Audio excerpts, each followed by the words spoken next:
I know we're going to finish up our stories of Jesus. Not saying I'm never going to preach about Jesus again, but I figure that's a pretty good thing in church, and so we're going to keep that. But we're going to finish up our stories of Jesus. So we're in talking about the parable of the 10 virgins today. The parable of the 10 virgins, very popular story of Jesus, and he's talking about the kingdom of heaven and being prepared. So we just throw those scriptures up there this morning as I get going. I'm going to go ahead and start. And then the kingdom of heaven will be like 10 virgins who took their lamps and went to meet. It's different, lamps now. I mean, some of you are like, what is a lamp? Because you have your iPhone. You just click the button. These were lamps that you held.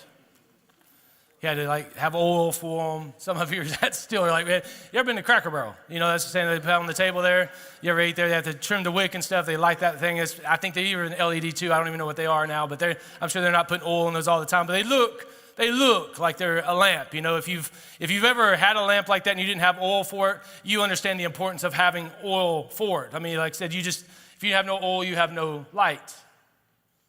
Okay, all right, that's pretty simple. Pretty simple here. All right, y'all on the same page. It says 5 of them were foolish. Oh, and they went out to meet the bridegroom. 5 of them were foolish and 5 were wise. For when the foolish took their lamps, they took no oil with them. Everybody say no oil. But the wise took flask of oil with their lamps. Don't you think if you're going somewhere and you want to take a lamp that you actually want to have some oil with you? Why have a lamp if you don't have any oil? I mean, this makes sense to me. I mean, maybe the flask was just too much to carry. You know, I don't know, ladies, back then they may have had a purse or something. They just didn't want to carry no flask of oil. Maybe they had a nice purse. They didn't want to put that flask of oil in their purse. But all I know is that they had 5 of them that had oil and 5 of them that said, hey, look, I don't care about the oil. It's not going to be maybe that long or maybe not be that long of a period of time. We have no idea why some of them took oil or not. This is just the story of Jesus. But the bridegroom was delayed. How many know that right now in this story, as we're talking about this, but a lot of people think that the bridegroom is delayed. It's like, man, when is Jesus going to come back? I mean, when I was a small little child, I grew up in church my whole life, and as a small little child, every week my preacher pretty much said, hey, Jesus is coming back, Jesus is coming back, you know. And we talk about the rapture a whole lot, more than we do nowadays, but every time I lived by Hobby Airport and every time a plane flew over, I was like, cool, is that the rapture? I was just like, one time I got locked out of my house, and my mom was home, and me and my brother were outside, and we came back home, and the door was locked, and we were knocking on the door, and we didn't have a key to the house, and man, she wouldn't answer the door, and me and my brother, the first thing we thought was, we missed it. We missed it. Man, I was freaking out. We were banging on that door. We got our neighbor, and she was just in the shower. Thank goodness. Because we knew if Mama didn't make it, if Mama was gone and we couldn't find her, Jesus maybe came and got her. And I knew at that time I probably wasn't living right, because I was a little ornery little kid. I like candy. I like to steal it too. I have a whole bunch of little stories like that I won't share this morning just for time's sake. But at midnight there was a cry. Here's the bridegroom, come out to meet him. Then all those virgins rose and trimmed their lamps. And the foolish said to the wise, give us some of your oil, for our lamps are going out. But the wise answered, saying, since there will not be enough for us and for you, go rather to the dealers to buy for yourselves. The biggest portion of the story was they wanted what they had, but there wasn't enough they just had enough for them, and they didn't want to have their lamps lit. I want to get to that in a moment. And while they were going to buy, the bridegroom came, and those who were ready went in with him to the marriage feast, and the door was shut. You know, we give saying this, and the door was shut. How many of you know that when the door is shut, the door is shut? Jesus is going to come back, and he's going to rapture us away, no matter where you feel like that falls in the tribulation. Like I said, I don't get in those debates anymore. There's like 25 different times when people think he's going to come. My biggest thing is just be ready.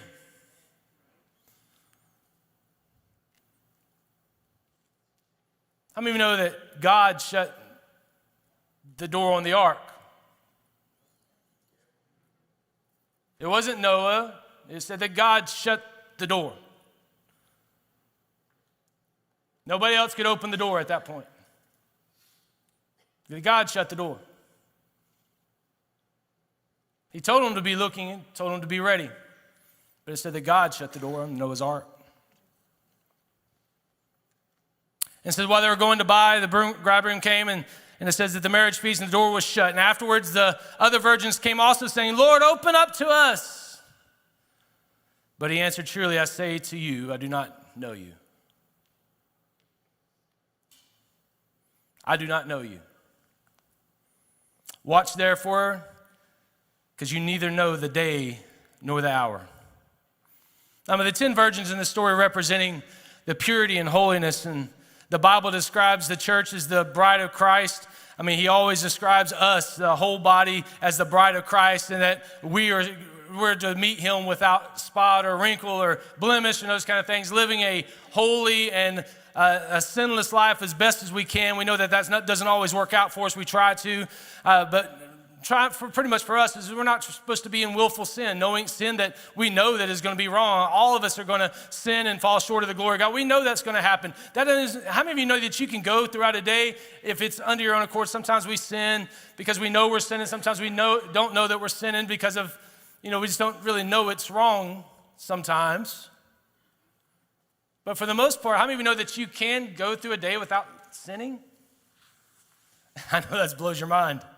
Some of you are like, really? But if you try, you can make it through a day for your part and say, God, I lived today and I didn't. Yeah, some of you are still looking like, man, what's going on here? But this represents the bride of Christ. They were all waiting for the bridegroom, and the bridegroom represents Christ in the story. He's going to come back and he's going to get us. Some were diligent to make sure that all was ready. They were responsible.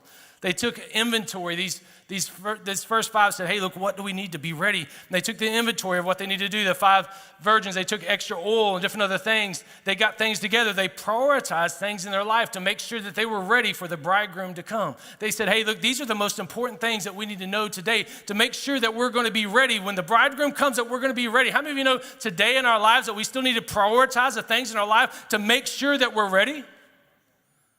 To make sure that we have enough oil, that we've been watching and waiting for him to come. Not waiting to the last minute, because it says, the last verse, it says that we do not know the day or the hour that he may come. It means that we can't wait for what we expect or think. I hear so many people listen to prophetic preachers and they're like, man, how many of you are alive in 1988? That's a long time ago. How many of you ever read the book 88 Reasons Why He's Coming Back in 1988? Man, we had revival that year.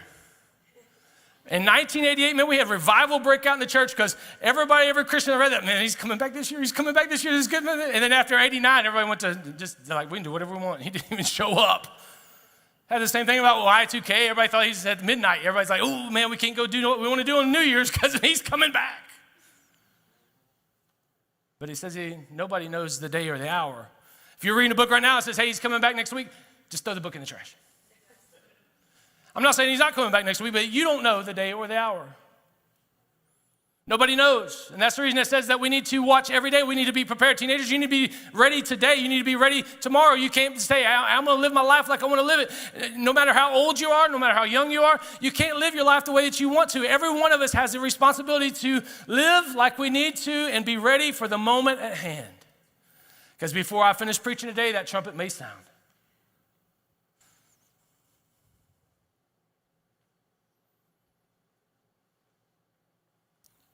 Trumpet may sound.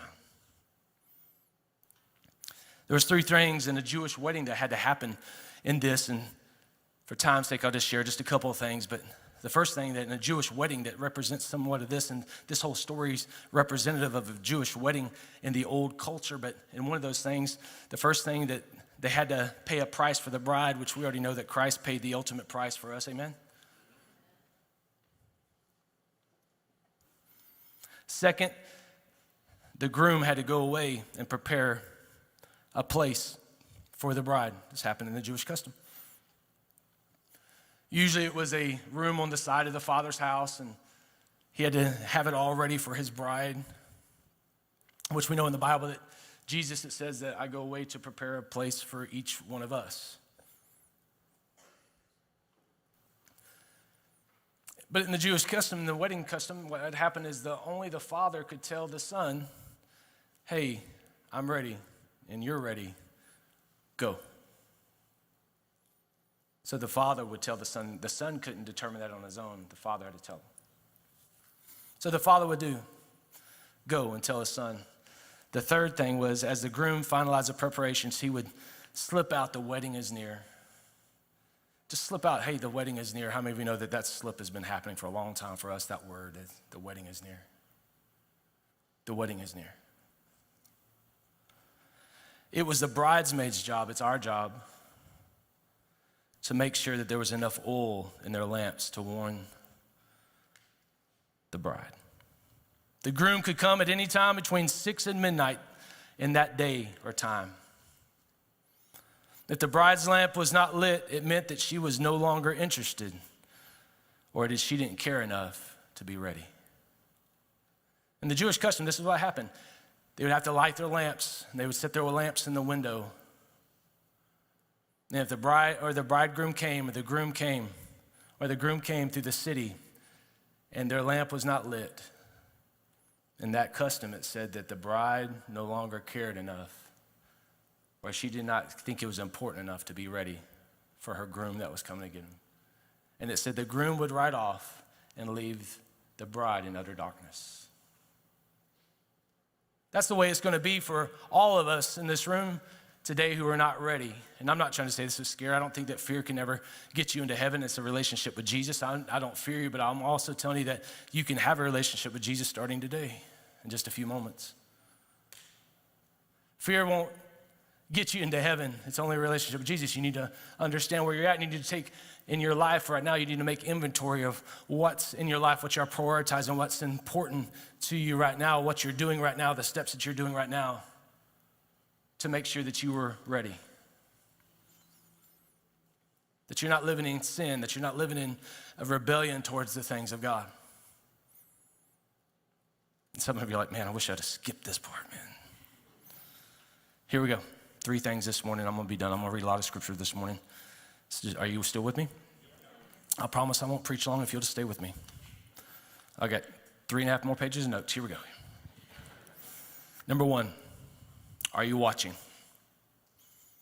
Are you watching? Are you ready? Matthew 24:36, it says, but concerning, man, somebody's already ready to go. But concerning that day and hour, no one knows, not even the angels of heaven, nor the Son, but only the Father only. Man, nobody knows except for not even the angels of heaven, nor the Son, but just the Father only. Are you ready for this? 1 Corinthians 15:51-53, he says, behold, I tell you a mystery. We shall not all sleep, but we shall all be changed in a moment, in the twinkling of an eye, at the last trumpet. For the trumpet will sound, and the dead will be raised imperishable, and they will be changed. For the perishable body must be on the imperishable, and this mortal body must be put into immortality. It means that when that trumpet sounds, it says in the blink of an eye. How many of you, in the time that I blink, it says that we are going to be taken up and changed. How many of you know that at that point, there's not a whole lot of time? Everybody blink. How many of you think you can even say a prayer in that time? We take it for granted, the things that we need to be ready for. And my friends just now went through the Florida hurricane, and it ripped some of these cities apart. Some of them are not even having church this morning because but they had this and this and this. And some of them, they made a list of all the things they should have had ready. They're like, man, I knew that it was coming, but man, I didn't know we weren't going to have gas. And if you do have a gas, they said some of the gas lines are like 150 cars long. He said, man, if I'd have just thought about it, I'd have had more things ready in our life. How many know that after the fact, there's going to be a day when Jesus comes back and people are not ready? They're going to think about what they should have had ready. But those days are too late. Those days are too late. Teenagers and kids in the room today, I don't know what you're doing and what your life is. I mean, I hope every one of you are full of God and you're ready. Man, there's so many things to get entangled in this life right now. There's so many things to be entangled in this life right now. Make sure that your priorities is saying, Father, I want you first in my life. I want to be ready when you come and get me. Number 2, I'm already on point 2, I only have 3. Here we go. Number 2, living a life of being prepared, always be watching for things, people, and temptation. Living a life of being prepared, making sure that you're prepared to go. 1 Thessalonians 5, it says, now concerning the times and the seasons, brothers, you have no need to have anything written to you. For you yourselves are fully aware that the day of the Lord will come like a what? Like a thief in the night. While people are saying there is peace and security, then sudden destruction will come upon them as labor pains come upon a pregnant woman. My wife has had 4 kids. I didn't have any, but she's had all 4 of them. And there was moments that she told me, she said, oh, it's time. There's some times that we didn't know too. I mean, we thought, we went to the hospital just a couple of times and we had to go back home. But most of the time when my wife said, hey, it's time to get ready. But there wasn't like, there was like a kitchen timer. There wasn't a kitchen timer that my wife had like say, hey, when this goes off, we probably need to go to the hospital. It was like, hey, we need to go now. I mean, it sort of hit her. And those kind of things happen. But how many of you know that as we're going through the days and times right now, there's a lot of things that you can tell. It says that you'll know about some labor pains. How many of you know that our world is having some labor pains? There's a lot of things happening right now in our world that's showing, hey, there's something big about to happen. All the things in prophecy and other things, they're already coming about right now and things. The labor pains are already happening. They're already starting. So something's about to happen.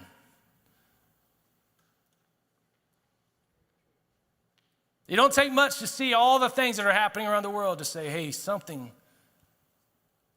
is about to happen. James 4:12-14 says, come now, you who say today or tomorrow we will go into such and such a town and spend a year there and trade and make a profit. Yet you do not know what tomorrow will bring. What is your life? For you are a mist that appears for a little time and then vanishes. It says, don't plan on what you may do tomorrow. Don't plan on the decisions that you make tomorrow. It says today. And in fact, Paul says it like this. It says today is the day of salvation. Today is the day of salvation. Don't wait till tomorrow. Do what you need to do today. Still with me? Matthew 24:42-44 says, therefore stay awake. How many know we got a lot of sleeping people? Got a lot of people just like I was when I was a kid, man, and I've been told about Jesus coming back forever, and since it hasn't happened, a lot of people just like, man, I'm just going to just do whatever I want, just sort of sleep in my spiritual walk. So it says, therefore stay awake, for you do not know on what day your Lord is coming, but know this, that if the master of the house had known in what part of the night the thief was coming, he would have stayed awake. If you knew when Jesus was coming back, there would be no problem with it. That's the reason we don't know the day or the hour. But if you knew what time he was coming back, you would make sure that everything. How many of you know if Jesus was coming back right now, that you would have lived your morning a little bit differently this morning? If you knew he was coming back tomorrow, how many of you would live a little bit differently today? How many of you think there would be some things prioritized a little bit differently in your day today? How many of you think that you may make a phone call to somebody that doesn't know him and say, hey, let's pray together? That you'd make some relationships right. That you would do some things. You would witness more than you ever have this afternoon if you knew tomorrow. How many of you know that urgency still needs to happen in our lives right now? What we say to people right now, even when we're at work and everything else, if we knew, because again, we always think, well, it could happen in the future. But he said it could happen today.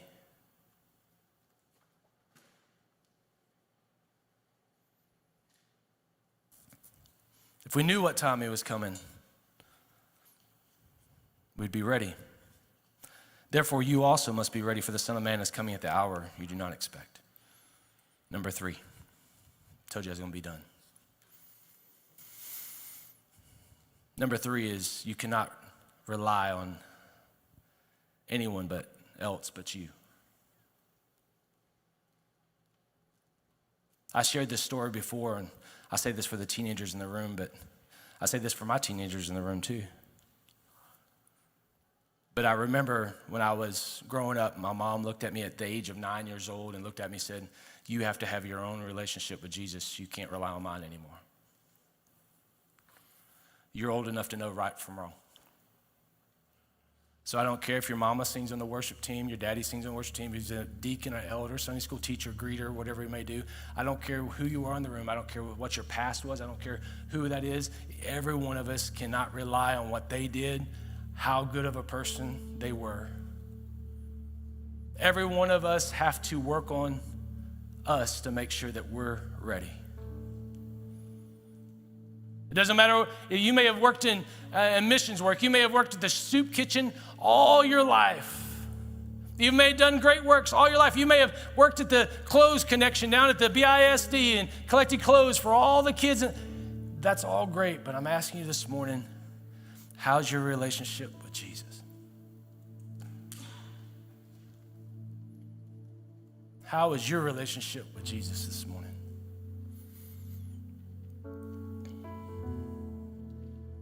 See, this is where we're at in Matthew 24, 38 through 41.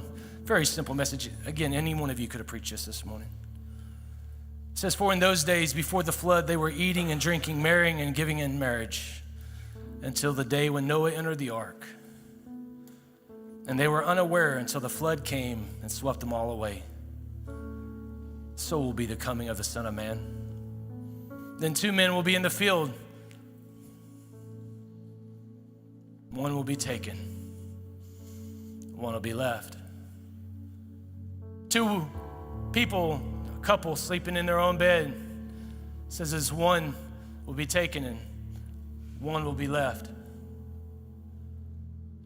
2 of your friends sitting in your school, at your workplace, you may be gone, but the other one may be left.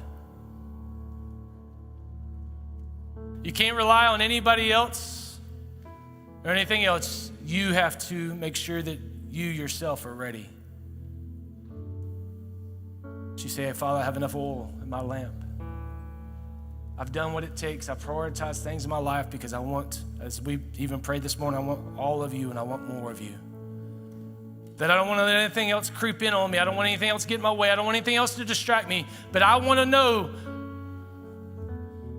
And that day and that hour when you come, I want to be ready. I want to say that my heart has been longing for you. Not just because we're doing it just to be ready so we can go to heaven, but saying my heart has been longing to see you. I've been waiting for you. I've been watching. I can't wait to spend eternity with you, Father.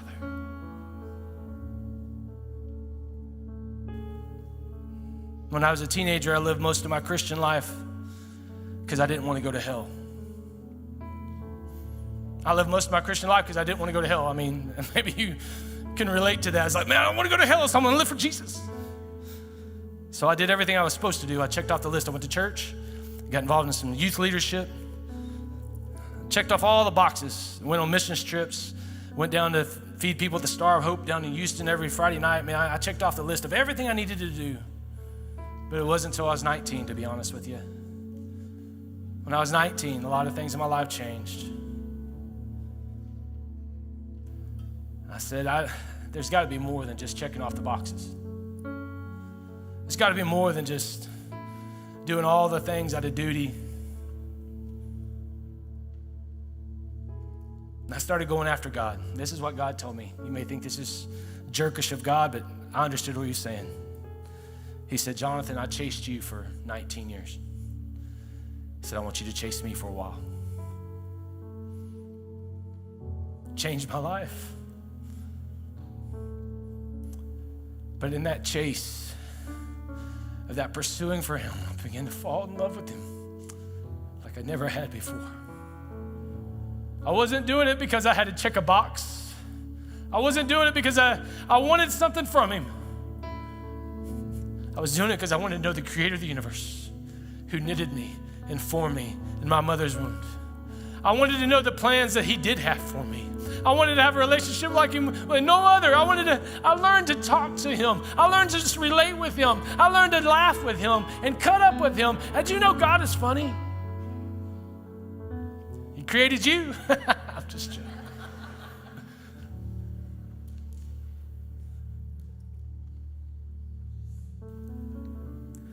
But I knew I needed something more in my life. Some of you in this room today, you're just thinking, man, I'm going through everything I need to do. I'm going to church. I'm ready to go. But can I be honest? Can I challenge you this morning? Some of you are missing.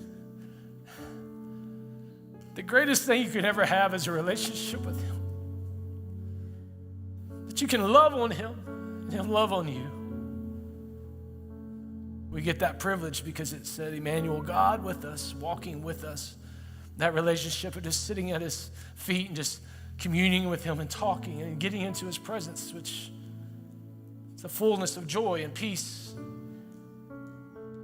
Some of you are missing out on the greatest strength that you could ever have in your life because, again, you don't want to go to hell. But I'm telling you, there's so much more to God than that. He saved us. But he wants you.